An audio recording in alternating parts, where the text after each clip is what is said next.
오늘은 디모데전서 4장 6절에서 7절의 말씀을 가지고 예수의 좋은 일꾼이라는 제목으로 또 같이 은혜를 나누고자 합니다.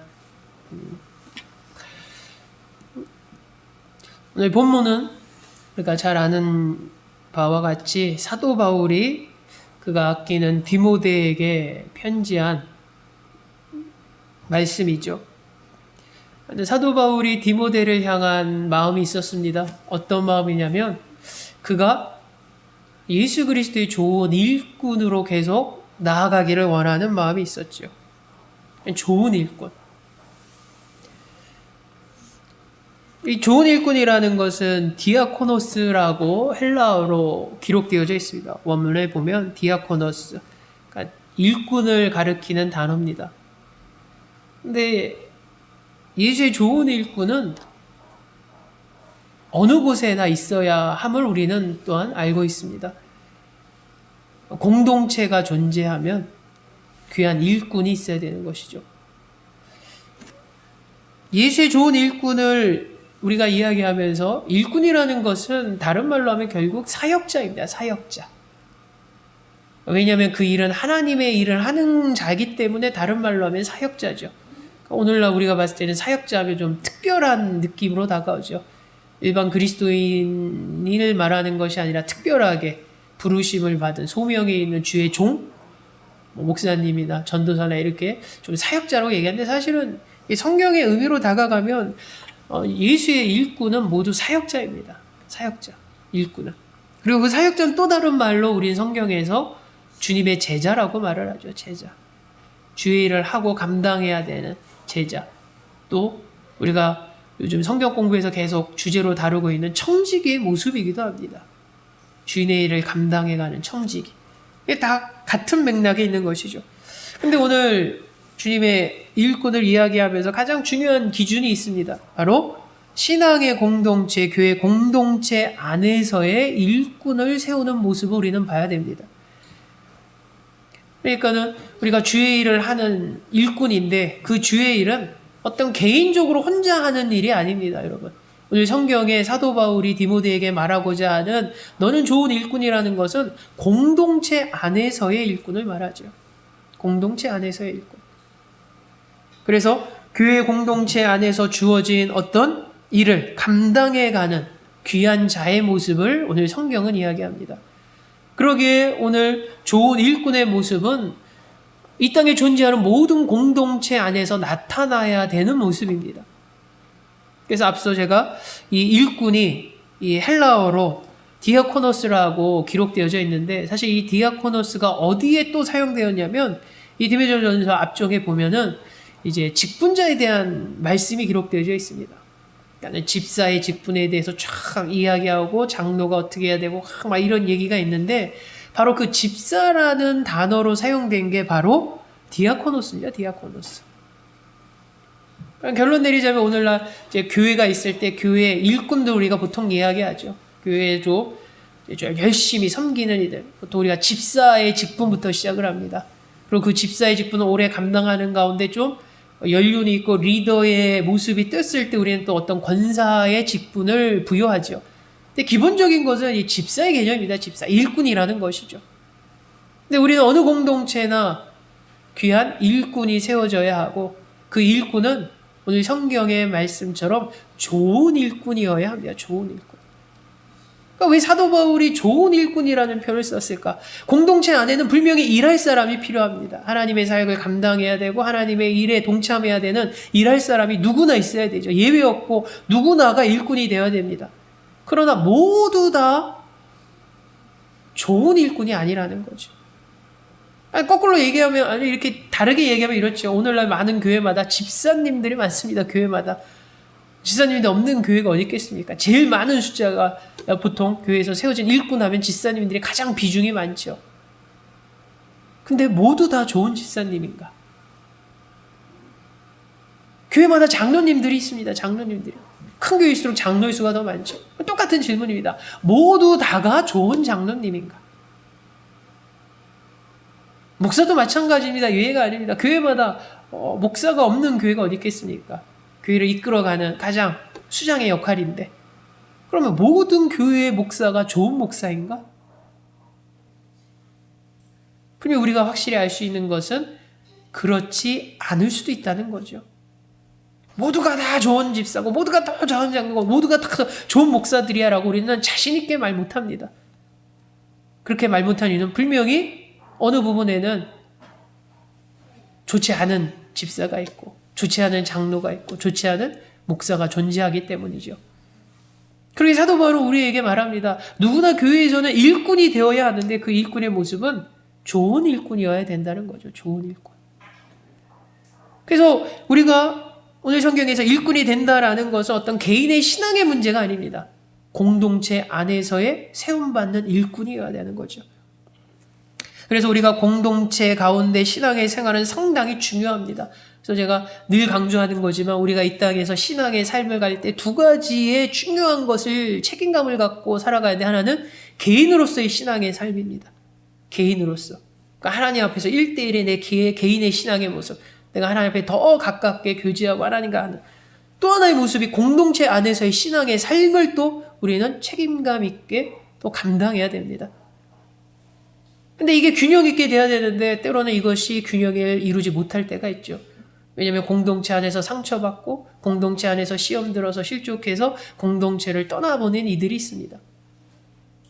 우리가 가끔 얘기하는 가난 성도라고도 얘기를 하죠.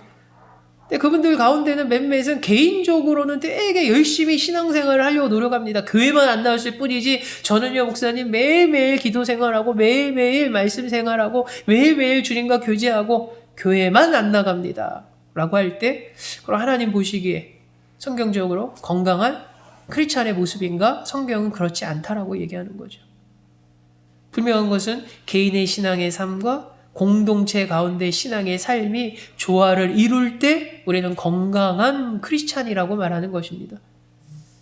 사도 바울이 그 중에서 공동체 안에서의 신앙의 모습이 중요한 것을 다루고 있죠. 공동체 안에서 좋은 일꾼이 돼야 된다는 겁니다. 좋은 일꾼. 똑같이 일꾼이 돼야 되고 당연히 일을 감당해야 되는데 똑같은 사명이 주어졌는데 좋지 않은 모습으로 나아가지 말라는 것이죠. 그럼 목사님 좋지 않은 일꾼이 있었습니까? 존재했습니다. 그것이. 바로 오늘 성경에 4장 1절부터 5절까지의 말씀이 있습니다. 거기 보시면 공동체 안에 이상한 사람들이 등장했다는 거죠. 쉽게 말하면 요즘으로 하자면 이단에 빠진 자들이 등장하기 시작합니다. 거짓 선생들이 등장하기 시작합니다. 거짓 진리를 쫓는 자들과 거기에 빠진 이들이 등장합니다. 우리가 배경적으로는 영지주의자들을 의미하는 것이죠. 그들이 처음부터 문제가 되지 않았습니다. 처음도 그들은 그리스도인이었고 그리고 공동체 안에서 일꾼으로 세워지고 나아갔죠. 근데 어느 순간에 봤더니 좋은 일꾼이 아니었습니다. 잘못된 진리를 쫓기 시작하고 잘못된 허망한 것을 따라다니고 이러다 보니까 이단에 빠진 자들. 그런 이들이 분명히 있었습니다. 그래서 사도 바울은 거기에 대한 경고를 하면서 좋은 일꾼이 되라고 디모데에게 이야기하는 것이죠. 그래서 하나의 일꾼의 개념은 공동체 안에서의 신앙의 삶이 중요한 것을 오늘 전제하면서 시작을 합니다. 우리가 건강한 신앙의 삶을 살겠다, 믿음 생활하겠다? 그러면 개인의 신앙의 삶도 중요하지만 공동체 안에서 좋은 일꾼의 모습으로 나아가야 된다는 거죠. 또 하나 기억해야 될 것은 사도 바울이 예수 그리스도의 좋은 일꾼이라고 말합니다. 그냥 단순히 너 공동체 안에서 좋은 일꾼이 돼야 돼 라고 말하지 않고 예수 그리스도의 좋은 일꾼. 왜 그런 말을 했을까요? 여러분 때로는 사람의 일꾼이 될 수도 있기 때문입니다. 저는 말씀을 묵상하면서 왜 그리스도의 일꾼, 당연히 교회에서 세워지는 일꾼은 그리스도의 일꾼인데 굳이 사도 바울이 디모데가 그걸 몰랐을 턱도 아닌데 왜 그런 표현을 썼을까? 여러분 놀랍게도 그리스도의 일꾼으로 세움 받았지만 어떤 상황에 따라서는 사람의 일꾼의 모습을 보일 때가 있습니다. 실제로. 내가 교회 안에서 있다고 하지만 철저히 예수의 일꾼으로 살아가야 되는데 어느 순간 보면 하나님과 뜻과의 무관한 일에 내가 막 열성을 다하고 있고 하나님 뜻과 무관한 일에 내가 막 시간을 쏟고 있고 하나님과 무관한 일에 내가 막 모든 것을 쏘아붓고 있는 모습을 보일 때 우리는 과연 예수의 일꾼이냐라고 물어볼 수 있냐는 것이죠. 여러분, 목회자도 마찬가지입니다. 목회자도 마찬가지로 그리스도의 좋은 일꾼으로 세워져야 되죠. 네, 어떤 모습이 있습니까? 때로는 성도들의 눈치를 볼 때가 있습니다. 실제로 들은 얘기입니다. 교회 이렇게 신대원 동기들끼리 모이거나 혹은 모두 가끔 이렇게 귀동냥해 보면 때로는 이렇게 우리 교회 자기가 이제 섬기고 이제 봉사하고 이런 교회 성도님들이 약간 어떤 문제가 있을 때 그것을 탁 지적해서 요즘을 치자면 회초리 탁 들어서 이러면 안 됩니다 하고 탁 해야 되는데 못한다는 거죠. 못한다는 거. 왜 못하겠습니까? 잘못 들어가지고 삐져서 안 나오면 크게 또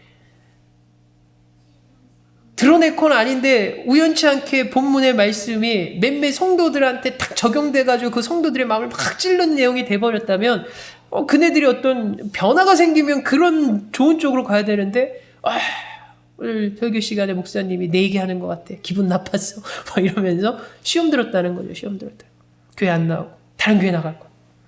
그러니까 그 모습을 보면서 어떻게 합니까? 눈치를 본다는 거죠. 그래서 전에도 한번 말씀드렸죠.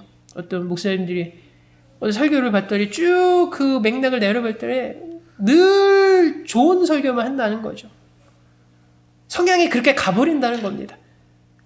들어도 크게 성도님들이 욱하지 않는 설교. 막 설교해도 성도님들이 크게 부담되지 않는 설교. 그냥 들으면 그냥 좋고 위로만 되는 설교. 근데 여러분, 말씀이 그런 위로만 되는 말씀만 있겠습니까? 축복의 말씀만 있겠습니까? 성경 분명히 때로는 경고도 하고 때로는 책망감도 있고 때로는 회초리 같은 말씀이 있지 않습니까? 그래서 성경의 의도가 목적이 성경을 통해서 바르게 함이라고 말하지 않습니까? 바르게. 그러다 보면 어떻습니까? 눈치를 보게 되죠. 그럼 눈치를 보는 목회자가 뭡니까, 여러분? 사람의 일꾼이 된 거죠, 여러분. 사람의 일꾼 아닙니까? 하나님의 일꾼이라면 때로 회초리와 같은 말씀도 선포해야 되는데 그게 안 된다는 것은 그 순간에 예수 그리스도의 좋은 일꾼이 아닌 사람의 일꾼이 돼버린 겁니다. 사람의 일꾼. 오늘도 우리 성도님들의 마음만 기쁘게 하는 이게 사람의 일꾼 아니겠습니까? 그러기에 오늘 시작을 하면서 예수 그리스도의 좋은 일꾼이라는 것은 우리가 그리스도인으로서 우리가 신앙의 공동체 안에서의 귀한 일꾼의 책임감, 사명을 감당해야 되고 또 그것은 사람의 일꾼이 아니라 하나님의 일꾼이어야 된다는 것. 예수 그리스도의 좋은 일꾼이 되어야 함을 성경은 말하고 있고 저와 여러분들이 바로 예수 그리스도의 좋은 일꾼으로 세움받고 또 그런 귀한 모습으로 신앙생활하고 믿음생활하기를 주 예수 이름으로 축원합니다. 두 번째 우리가 이제 보고자 하는 것은 그럼 좋은 일꾼이 되기 위해서는 분명히 필요한 것들이 있죠. 그럼 막연하게 좋은 일꾼은 뭘까? 그냥 막연한 생각이 아닙니다. 사도 바울은 분명히 거기에 대해서 디모데에게 이야기를 합니다. 좋은 일꾼이 되는 것, 좋은 일꾼의 모습 첫 번째는 형제를 깨우치는 자가 돼야 됩니다. 형제를 깨우치는 자. 그것이 좋은 일꾼의 모습이라는 거죠. 그래서 사도 바울이 오늘 본문에서 이렇게 시작합니다. 내가 이것으로 형제를 깨우치면 그리스도 예수의 좋은 일꾼이 되어 믿음의 말씀과 내가 따른 좋은 교훈으로 양육을 받으리라. 아멘. 그러니까는 사도 바울이 디모데에게 얘기하면서 좋은 일꾼이 되라라고 말하면서 좋은 일꾼이 되기 위한 모습을 이야기할 때 첫 번째로 얘기한 것은 형제를 깨우치는 그것으로 이야기를 합니다. 형제를 깨우치는 것. 그러니까 이 형제를 깨우치는 것이 무엇이었냐면 앞서 말한 것처럼 이게 4장 초반부에 보면 공동체 안에 거짓 진리에 사로잡힌 자들이 있었습니다. 이단에 빠진 자들이 있죠. 그래서 성경에 이렇게 말합니다. 제가 4장 1절을 읽겠습니다. 성령이 밝히 말씀하시기를 후일에 어떤 사람들이 믿음에서 떠나 미혹하는 영과 귀신의 가르침을 따르리라 하셨으니 자기의 양심이 화인을 맞아서 외식함으로 거짓말하는 자들이라. 그런 이들이 공동체 안에 등장했다는 거죠. 그런 이들이. 근데 그런 이들이 그런 모습 속에서 어떻게 합니까? 사도 바울은 디모데에게 형제를 깨우치는 자가 돼야지 좋은 일꾼이라고 말합니다. 그렇게 잘못된 진리에 빠져가는, 이단에 빠져가는 이들, 그들을 제대로 가르칠 수 있어야지 좋은 일꾼이라는 거죠.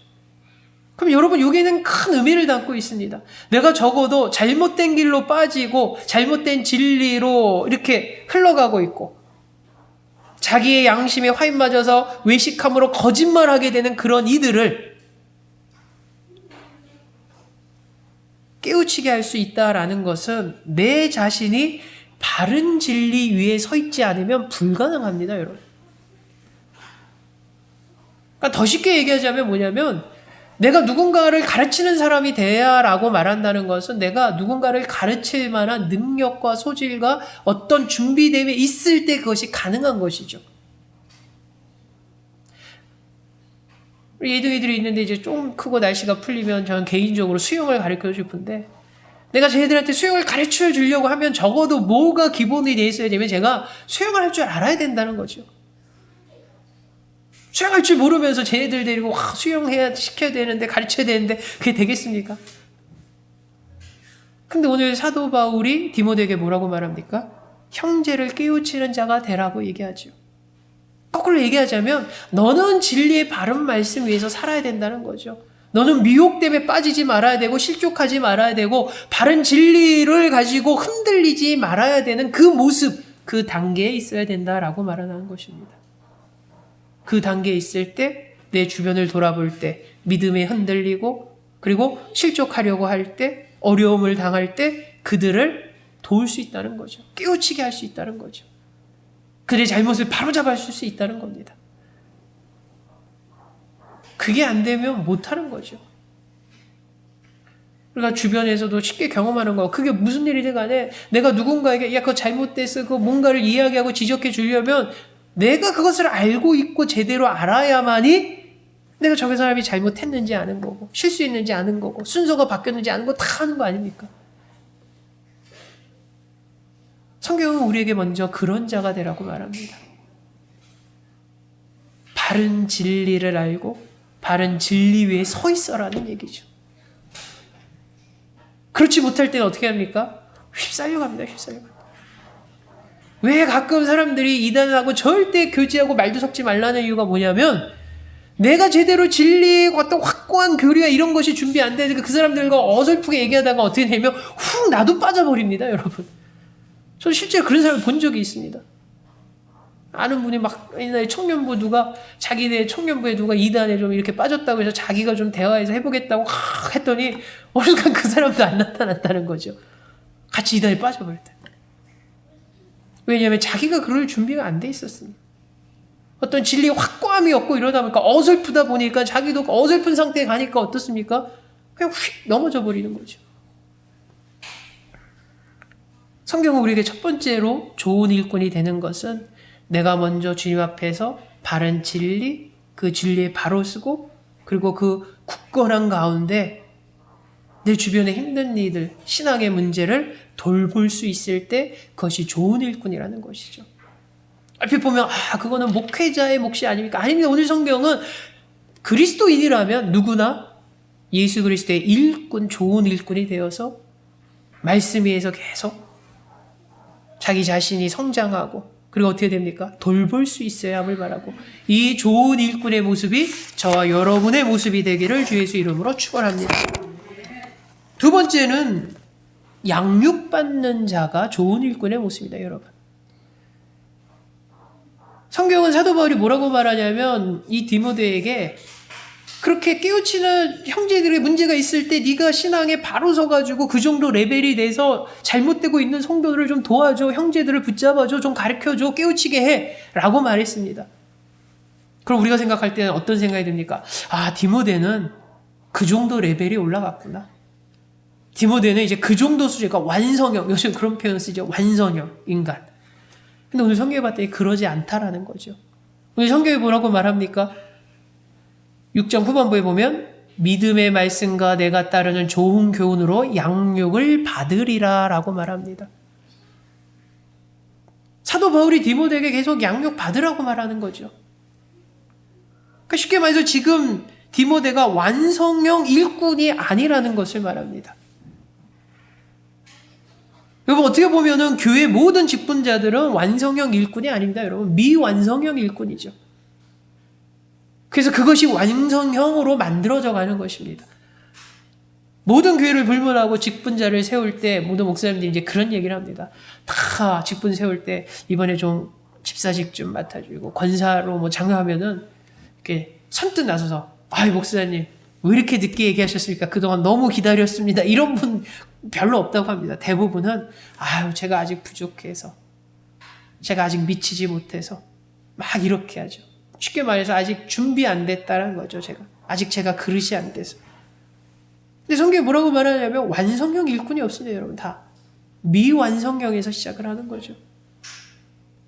그렇기 때문에 완성형이 아니기 때문에 성경은 뭐라고 말하냐면 양육 받으라고 말합니다. 여러분 양육 받으라. 좋은 일꾼이 되기 위해서 양육 받으라고 말하죠.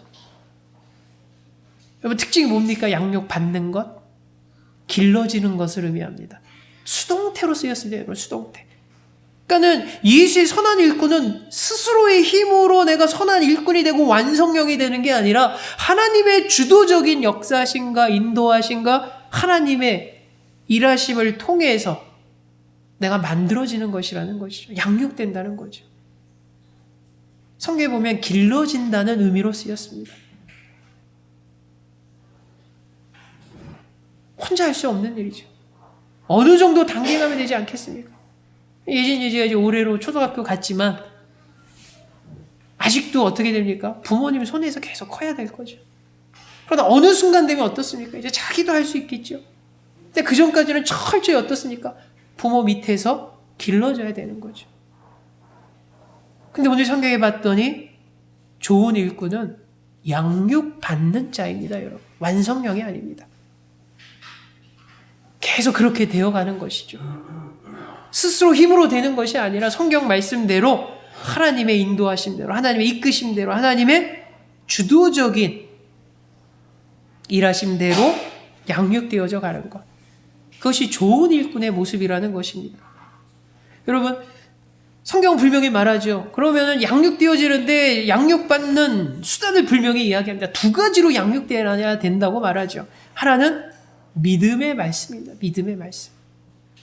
그러니까 하나님의 말씀, 하나님의 명하신데 하나님의 뜻하심 그대로 양육되어져라 하는 것이죠.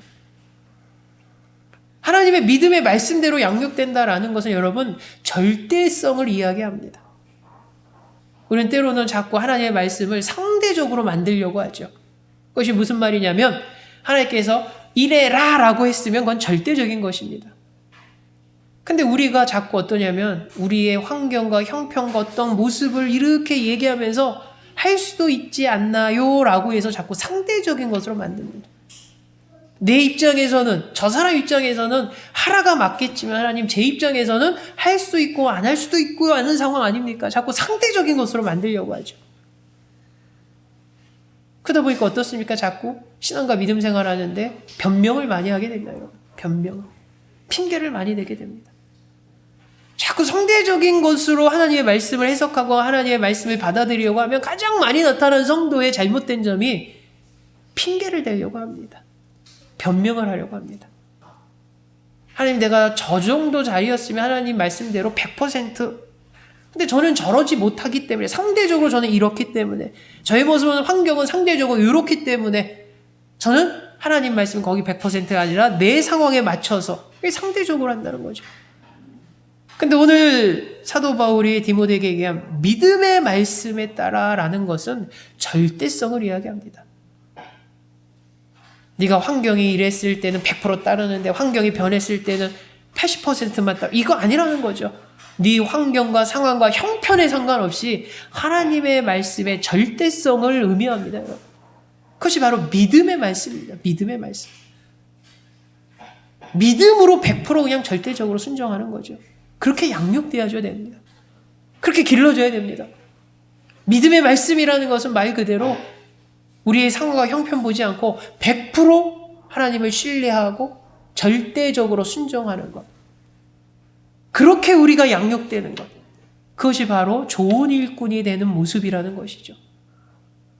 또 하나의 양육받는 수단이 있었습니다. 하나님의 말씀과 하나는 내가 따르는 좋은 교훈이라고 말합니다. 좋은 교훈. 영어 성경에 보면 좋은 티칭, 가르침이라는 것이죠. 그러니까 네가 좋은 일꾼이 되는 것은 네가 좋은 가르침을 받았을 때 좋은 일꾼이 될 수 있다는 거죠. 좋은 가르침으로 계속 그렇게 양육되라는 거죠. 단순간에 되는 것이 아닙니다, 여러분. 왜 사도 바울이 이 디모데에게 이것을 이야기했을까요?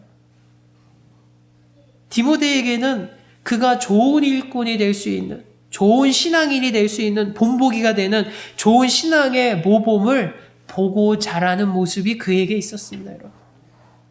우리가 잘 알듯이 디모데에게 누가 있겠습니까? 바로 외할머니였던 로이스와 어머니였던 유니게의 좋은 신앙의 본이 있었습니다. 성경이 분명히 그렇게 증거하지 않습니까? 디모데는 우리가 생각하는 것처럼 그 이방인처럼 이방 세계에 살면서 갑자기 어느 순간 사도 바울처럼 갑자기 예수를 회심하고 이런 케이스가 아니죠. 어려서부터 신앙의 좋은 본을 보면서 성경 표현대로 좋은 가르침을 받아서 양육된 자입니다. 또 하나 있었죠. 좋은 가르침이 누구였습니까? 사도 바울을 만나지 않습니까? 사도 바울을 만나고 디모데가 사도 바울을 통해서 훈련되어지면서 얼마나 사도 바울로부터 좋은 가르침을 받았겠습니까? 좋은 신앙과 믿음의 본을 받겠습니까, 여러분? 그럴 때 좋은 일꾼으로 세워진다는 것이죠. 여러분, 오늘날도 마찬가지입니다. 우리가 하나님 앞에서 좋은 신앙인의 모습, 하나님 앞에 칭찬받는 그리스도의 모습, 좋은 일꾼의 모습, 한순간에 탄생하는 것이 아니죠. 하늘에서 뚝 떨어지는 것이 아닙니다. 오늘 성경대로 양육되어져 가는 모습입니다, 여러분. 하나님의 말씀을 순종함으로 양육되어져 가고 신앙의 좋은 가르침에 삶의 본을 보는 가운데서 양육되어져 가는 것이죠. 그럴 때 좋은 일꾼이 됨을 오늘 성경은 말합니다. 저와 여러분이 하나님의 예수 그리스도의 좋은 일꾼으로 세움받고 그렇게 살아가기 위해서 오늘도 변함없이 믿음의 말씀에 따라 양육되어가는 성도 되기 원합니다. 또 주변에서 나쁜 신앙의 모습을 보고 영향받는 것이 아니라 거꾸로 그것이 드물겠지만 정말로 귀한 신앙의 본보기를 보고 우리가 그 영향을 받아서 양육되어져 가기 원합니다. 사실 주변에 보면서 이렇게 나는 저 사람을 롤모델로 삼고 막 이러기가 쉽지 않습니다. 목회자인 저도 솔직히 옛날 세대 때는 그런 분들이 좀 계셨죠. 주기철 목사님부터 시작해가지고 또 좀 더 저 얼마 전만 하더라도 우리가 이름 되면 알만한 존경받는 목사님 분들이 몇 분 계셨죠. 지금 소천에서 안 계시지만. 근데 지금은 사실 많은 이렇게 퀘스천 마크입니다. 과연 지금 이 시대에 롤모델로 살만한 그런 목회자가 있을까? 사실 좀 드물다는 것이죠. 물론 그 본보기로 배우자고 하는 그 기준이 사람마다 다를 수 있겠지만 제 기준으로 봤을 때 그런 모습으로 본받고 하고자 하는 목회자를 찾을 때 사실 저는 좀 드문 것 같습니다. 그렇지만 작은 모습이라도 좋은 모습으로 우리는 영향을 받아야 됩니다. 어떤 분은 꼭 그렇죠. 교회에 보면은 좋은 모습을 보인 성도가 있고 좋은 모습을 안 보이는 성도가 있죠. 장로님이고 권생을 좀 그 교회에 오래 다니신 분이 있습니다. 그러면 이분은 기왕이면 좋은 분들 영향을 받으면 되지 이런 분들은 꼭 나쁜 쪽만 영향을 받아서 결국 이렇게 실족해버린 모습을 보게 됩니다. 분명히 교회 안에는 여러분 좋은 일꾼이 있는 것처럼 좋지 않은 일꾼도 분명히 존재할 수 있습니다. 사도 바울이 얘기하지 않습니까? 그렇다면 그 안에서 우리는 좋은 일꾼의 모습에 영향을 받아야 됩니다. 근데 너무 안타깝게도 좋은 거보다는 나쁜 거에 빨리 물들고 빨리 나쁜 거에 영향받는다는 우리 인간의 어떤 본능일 수 있는데 그 안 좋은 거에 상처받고 시험 들고 그것이 아니라 좋은 모습에 우리는 영향을 받고 나쁜 모습을 보면 야 나는 저렇게 하지 말아야지라는 것으로 우리가 좀 하나님 앞에 좋은 일꾼으로 나아갈 수 있기를 주 예수 이름으로 축원합니다. 마지막으로 오늘 성경에 나와 있는 좋은 일꾼의 모습으로 나아가기 위해서는 내 자신을 연단하는 자가 되어야 됩니다. 여러분, 연단하는 자. 7절이 그것을 말하지 않습니까? 망령되고 허탄한 신화를 버리고 경건에 이르도록 내 자신을 연단하라입니다. 연단하는 것. 여러분, 사도 바울이 디모데에게 좋은 일꾼이 되는 모습을 이야기하면서 연단하는 자가 돼야 된다라고 얘기했을 때 이 연단하다라는 것은 성경에 봤더니 트레이닝으로 되어 있습니다. 영어 성경에 트레이닝. 그러니까 운동선수들이 막 열심히 훈련하고 막 할 때 사용되는 트레이닝이죠. 그러니까 왜 사도 바울이 그 얘기를 했냐면은 그 당시 문화권이 그렇습니다. 그 당시 로마 문화가 확산이 되면서 스포츠가 약간 붐을 이룹니다. 그래서 어디에 영향을 받냐? 우리가 잘 아는 고대 그리스 아테네에서 막 올림피아 제전 열렸던 그런 스포츠의 그런 영향이 이제 로마 시대로까지 이어져서 이제는 그들이 어떤 제국하에 여유로움이 있다 보니까 이제 뭘 하게 되냐면 이제 스포츠가 성장하는 것이죠. 그래서 요세푸스의 기록에 보면은 이제 단거리 선수들 그리고 격투기 선수들 이런 이들이 막 훈련하는 내용들이 기록되어져 있습니다. 그리고 그들이 훈련에 참가할 때 모습이 거의 알몸으로 했다는 거죠. 그런 기록이 있습니다, 여러분. 근데 그런 문화를 이해했을 때 어떤 대회가 열렸을 때 딱 대회에 참가하는 선수들이 평상시에 가만히 있다가 야 이번에 대회 열렸대 그냥 탁 나타나서 겨뤄보자 이런 이가 없다라는 거죠. 그 대회를 위해서 뭐 하는 겁니까, 여러분? 계속 훈련했다는 거죠. 그런 문화가 등장하기 시작합니다. 그러니까 저는 그런 생각입니다. 옛날에 이 로마 시대에 막 이런 운동, 스포츠의 이 붐이 일어나지 않을 때는 어떤 대회가 열릴 때는 그냥 아무 준비 없다가 갑자기 동네에서 요번에 정월 대보름 팔씨름대회 합니다. 그러면 어떻습니까? 그냥 당일날 나가서 힘 겨루기 해서 상을 받는 거죠. 근데 이제 이 모습이 체계화됐다는 거죠. 그래서 팔씨름대회가 열립니다라는 것을 이미 몇 개월 전부터 준비를 해서 매일 훈련하고 연습하다가 그 대회 나가서 내가 우승해야지 이런 개념으로 바뀐 것입니다, 여러분. 마치 태능 선수촌에서 선수들이 4년마다의 어떤 결과를 얻기 위해서 막 땀 흘리는 거하고 똑같은 거 아닙니까, 여러분? 그 모습을 사도 바울이 본 것이죠. 그래서 사도 바울이 그 문화권에서 이야기할 때 우리의 신앙의 모습이 좋은 일꾼이 되기 위한, 예수의 좋은 일꾼이 되기 위한 모습이 마치 운동선수들이 매일매일 훈련해서 자기의 실력을 막 기량을 키우듯이 그렇게 하는 모습이 그리스도인들에게 필요하다라고 얘기하는 것입니다. 내 자신을 연단하라고 말합니다. 연단하라.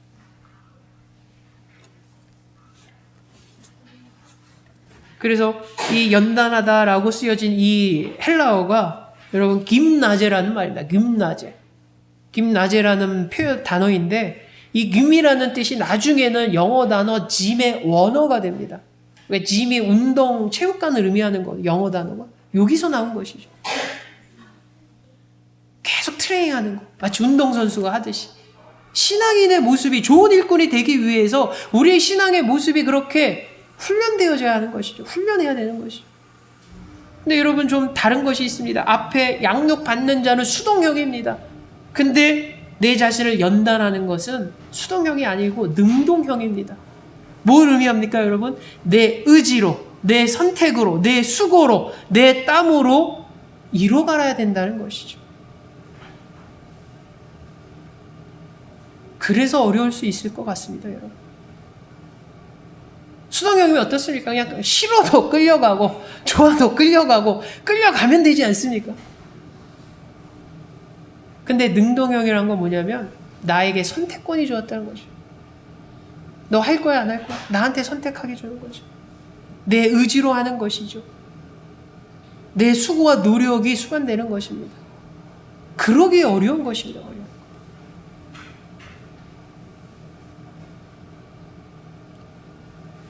여러분, 내 자신을 연단하는 것, 훈련하는 것, 쉬운 일이 아닙니다. 예전에 제가 아이들을 가르칠 때 이 중학교 애들이 고등학교 가서 그렇게 힘들어합니다. 이제 찾아왔어요. 막 중학교 때 막 외고반이든 엘리트반에서 막 가르쳤던 애들이 막 전교 1등 막 하고 이런 애들 반이었는데 고등학교 가니까는 막 헤매서 막 이렇게 방문을 해요. 5월달 승해달 되면 1학년 늘 예외 없이 그렇더라고요. 와서 하는 얘기가 고등학교 가니까 어떻게 공부해야 할지를 모르겠어요 라는 얘기를 해요. 그러니까 중학교까지 잘하다가 고등학교 가는 그 겨울방학 잠깐 그거 해가지고 고등학교 갔다고 갑자기 얘네들이 머리가 영리함이 떨어지거나 막 공부하는 시간이 줄어들어 이러지 않습니다. 오히려 고등학교 되니까 더 달려들어서 열심히 하죠.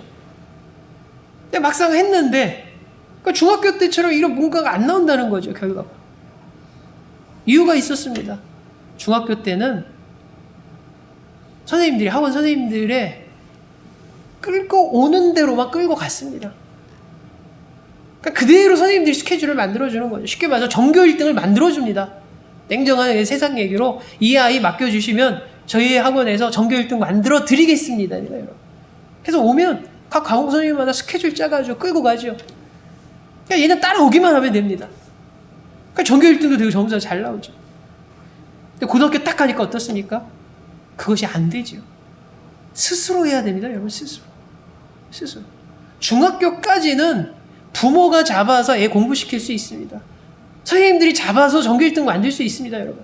근데 고등학교 때부터는 본인이 뛰어들어서 본인이 어떤 것을 하지 않으면 안 됩니다. 여러분. 근데 이 아이가 갑자기 탁 고등학교 가니까 그게 안 되니까 어떻습니까? 너무 힘들어하죠. 스스로 연단하는 것은 여러분 힘듭니다. 여러분. 그렇게 중요한 것을 분명히 알고 시작을 해야죠. 사도 바울은 스스로 연단하라서 좋은 일꾼이 되라고 얘기하면서 우리에게 중요한 두 가지를 우리는 생각하게 됩니다. 첫 번째는 오늘 성경대로 방해문을 버려야 됩니다. 여러분. 방해문. 그래서 사도 바울이 뭐라고 말합니까? 망령되고 허탄한 신화를 벌어버리라고 말합니다. 버리고 스스로 연단하라라고 말합니다. 그러니까 망령되고 허탄한 신화가 무엇이었냐면 이미 4장 1절에 연관된 것입니다. 이게 잘못된 이단자들이 와가지고 계속 엉뚱한 소리를 합니다. 엉뚱한 소리와 엉뚱한 진리를 갖고 많은 사람들이 거기 현혹돼 버립니다. 미혹됩니다. 착각하게 됩니다. 그러다 보니까 어떻습니까? 바른 신앙생활하는데 자꾸 방해가 되죠. 분명히 성경은 이쪽 길로 가라고 말하는데 저 사람들은 저쪽 얘기를 하니까 가다가도 어떻게 됩니까? 자꾸 솔깃솔깃 하는 겁니다. 막 주저주저 하게 되죠. 그러니까 가질 못하죠. 그래서 사도 바울이 뭐라고 말합니까? 망령되고 허탄한 신화를 버려버리라고 말합니다. 핵심은 방해되는 것을 버리라고 말합니다. 그럴 때 나를 스스로 연단하고 훈련할 수 있다는 거죠. 여러분 우리 운동 한번 생각해 보십시오. 운동할 때 제일 미련한 친구가 자기가 살 좀 빼고 건강하고 몸 좀 만들겠다는 친구가 막 운동하면서 뭐 하냐면 운동 끝나고 너무 허기지니까 너무 많이 먹는 거예요. 그런 모습 우리가 주변에서 보죠. 이 사람이 막 체육관에 다니는지 한 달이 되고 두 달이 되고 3개월이 되면 어느 정도 이제 좀 몸이 만들어져야 되는데 3개월 되면 된다고 하는데 변화가 없거나 오히려 옛날보다 더 심해집니다. 그러니까 원인을 봤더니 뭐합니까? 운동은 막 합니다. 끝나고 나서 너무 허기지니까 막 먹는다는 거죠. 배고픔에 그 먹고 싶은 음식. 그러니까 운동할 때 힘드니까 막 뭘 생각합니까? 아, 운동 끝나면 오늘 우동 먹어야지. 운동하면 오늘은 뭐 먹어야지. 그것이 그 사람에게는 장애물이죠, 여러분. 먹고 싶은 음식들, 먹고자 하는 장애물을 벌어버리지 않고 끊어버리지 않으면 이 사람이 원하는 바를 이룰 수가 없습니다. 트레이닝할 수 없다는 거죠. 근데 우리의 모습이 그렇지 않습니까? 우리가 정말로 주님의 좋은 일꾼으로 훈련되어지길 막 원하지만 방해되는 것들이 있는데 분명히 그 방해되는 것들을 버려버리고 끊어버려야 되는데 그러지 못합니다. 마치 막 운동하면서 땀 막 1시간 2시간 흘리면서 그 후에 오늘 저녁에는 뭘 먹어야지라는 정말 미련한 생각을 하는 그런 사람과 별반 다르지 않다는 거죠. 방해되는 것을 버려야만이 스스로 제대로 된 트레이닝을 할 수가 있다는 거죠. 그래야만이 좋은 일꾼이 된다는 거죠. 그리고 또 하나 중요한 것이 무엇이냐면 내 트레인의 목적을 잃어버리면 안 됩니다, 여러분. 내가 왜 이렇게 훈련하고 있을까? 내가 왜 훈련해야 되는데 훈련해야 돼? 목적을 상실하면 안 됩니다. 여러분 태릉 선수촌에 훈련하는 그 선수들이 훈련하고 땀 흘리고 힘들 때마다 계속 매진할 수 있는 이유가 뭡니까? 목표가 뚜렷해서입니다. 금메달이죠, 금메달. 어느 순간 막 하다 보니까 이제 당신 왜 이렇게 힘들어니까 하다 보니까 벌써 2년째 하고 있네. 이런 사람 없습니다, 여러분. 목표가 흔들리지 않는 거죠. 근데 우리의 스스로 연단하는 모습도 마찬가지입니다. 우리가 연단하는 목표가 분명해야 됩니다. 성경은 뭐라고 말합니까? 경건하기 위해서. 그래서 좋은 일꾼 되기 위해서. 그래서 계속 한다는 것이죠. 여러분, 목표가 분명하지 않을 때 우리는 주객이 전도될 수 있거나 엉뚱한 곳을 헤맬 수가 있습니다. 옛날에 이렇게 명절 때가 되면 이제 가족 드라마를 특집으로 합니다. 옛날에 봤던 기억나는 장면이 뭐가 있었냐면, 두 친구가 시골에서 자라서 어떻게 하냐면은 어렵게 자랐기 때문에 자기는 이제 가족이 행복하는 것을 두 친구의 공통된 목표였습니다. 둘 다 똑같죠. 야, 우리가 이렇게 힘들고 자라고 우리 가족은 화목하지 않았는데 나는 꼭 커서 가정을 이루면 행복한 가정을 이룰 거야. 그게 내 꿈이야. 근데 이 친구도 나도 같은 꿈이야. 근데 이제 시간이 지났습니다. 막 이제 70년대, 80년대 넘어가고 막 이렇게 되죠. 근데 한 친구는 가족이 행복해지는 것을 이루기 위해서 어떻습니까? 돈을 벌어야 되는구나. 그래서 막 행복을 위해서 돈을 벌기 시작합니다. 허드렛 일부터 다 하죠, 다 하죠. 근데 문제는 그 과정 속에서 어떻게 되냐면 가족이 소외돼 버립니다. 무슨 말이냐면 내가 가족과 행복을 누리기 위해서 내가 더 열심히 일하고 가족을 행복하기 위해서 내가 더 많은 일을 해야 되는데 막 이랬는데 문제는 그러는 가운데서 가정이 점점점 멀어진다는 거죠. 일하느라고 가족들 만나는 시간이 없습니다. 일하느라고 가정과 대화하는 시간이 없습니다. 그래서 어느 순간 열심히 일해서 돈은 벌어서 겉으로 사람들이 봤을 때 저 사람은 시골에서 상경해가지고 그렇게 땡전없이 없는데 자수성가했네. 아파트도 장만하고 나름대로 뭐 하는 사업체도 있고 성공했네. 행복할 거야. 근데 어느 이 사람이 이제 고향 친구를 만났는데 무슨 마음이 드냐면 이게 뭐냐는 거죠. 내가 가족의 행복을 위해서 목표를 이렇게 달려왔는데 그래서 겉으로 봤을 때는 좀 이뤄놓은 것 같은데 진짜 가족을 행복하냐? 아니라는 거죠. 가족과 대화도 없었고 아이들이 자라는 것을 제대로 본 적도 없었고 일만 아니라 일해가지고 돈 갖고 하니까 아이들은 커가지고 그 돈을 유학 가니까는 얼굴 보기도 힘들고 명절인데 외국에서 전화 한 통 오고 그런 모습이 있다는 거죠. 반면에 한쪽 친구는 어떻습니까? 소박합니다. 그래서 사람들 기준으로 봤을 때 별로 성공하지 못해서 뭐 행복하겠어? 근데 오히려 그 친구는 어떠냐면 소박하게 행복함이 배가 돼서 산다는 거죠. 남들이 다 가진 그런 사버리고 월급쟁이로 살아가고 사장이 못 되고 남들이 가진 넓은 평수의 아파트 없어도 그냥 전세로 살아가도 그 안에서 가족들과 부딪히면서 행복하게 살더라는 거죠.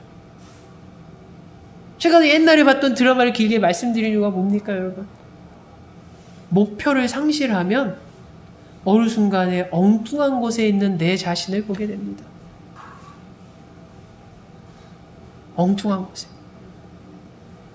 우리도 마찬가지입니다, 여러분. 우리가 열심히 스스로 연단해야 되는데 분명한 목적을 가지고 연단해야 되는데 그런 거 없이 하다 보면 3000% 빠진다는 거죠. 3000% 빠진다. 내가 나름대로 신앙생활을 위해서 나름대로 막 했는데 어느 순간 보니까 나는 뭐 했지? 내 믿음 왜 자라지 않았지? 내 믿음까지 왜 성숙되지 않았지? 나는 많은 시간과 많은 것을 노력하고 했다고 했는데 왜 나는 믿음과 신앙에 성장이 없을까? 그런 분들 보면 되게 목표를 상실한 채 뭔가를 했다는 거죠. 목표를 잃어버린 채 열정만 쏟았습니다.